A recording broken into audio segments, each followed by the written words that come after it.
Assalamualaikum dan salam Malaysia Madani. Anda bersama saya Dilaila Kadir dalam Berita Semasa. Inisiatif skim galakkan penggunaan motosikal elektrik dijangka akan tingkat permintaan dan penggunaan motosikal elektrik. Ini seiring sasaran kerajaan untuk capai 15% jumlah jualan motosikal kenderaan elektrik EV menjelang 2030. Ketua Pegawai Eksekutif Institut Automotif Robotik dan IoT Malaysia MARI, Azrul Reza Aziz dalam kenyataan berkata, skim yang diperkenalkan dalam Belanjawan 2024 itu mampu terus memperkukuh industri EV dan ekosistem mobiliti hijau negara. MARI yakin ia satu langkah penting dalam pembangunan teknologi serta aktiviti perniagaan tempatan berkaitan EV. Skim tersebut akan menggalakkan penggunaan motosikal EV dan secara tidak langsung membina keyakinan masyarakat terhadap penggunaan motosikal EV di negara ini.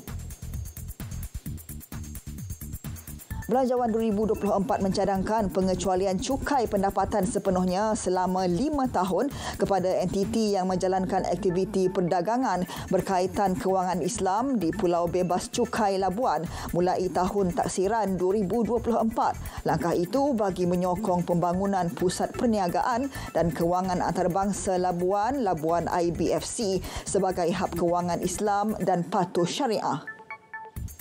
Orang ramai yang ditemui menyambut baik dan melihat ia sebagai satu peluang untuk meningkatkan lagi ekonomi Labuan secara keseluruhannya. Apa yang disarankan ataupun dilaksanakan oleh pihak kerajaan, kita berharap dia akan mendatangkan satu yang baik kepada Labuan terhadap cukai yang dimaksudkan itulah. Untuk menyokong pembangunan pusat perniagaan dan kewangan antarabangsa Labuan IBFC sebagai hub kewangan Islam yang patuh syariah sepenuhnya. Jadi dengan pengumumannya 5 tahun pengecualian cukai sepenuhnya akan menarik lebih ramai pelapur ke Pulau Bebas Cukai ini.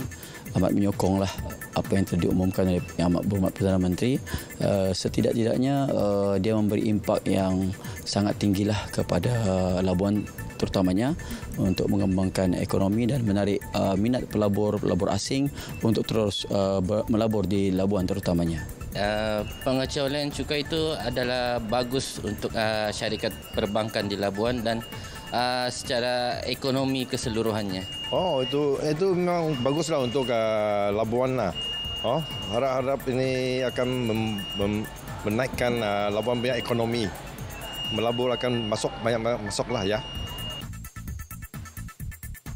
Di Perak, seorang pemandu maut selepas kenderaan dipandunya terbakar selepas melanggar pembahagi tol di Plaza Tol Setiawan, Lebuh Raya Pesisiran Pantai Barat WCE malam tadi.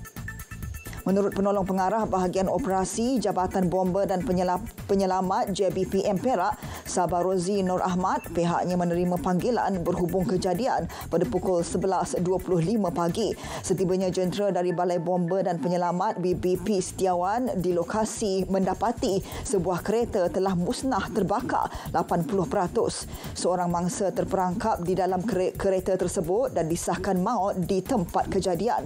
Identiti mangsa yang rentung itu tidak dikenal pasti.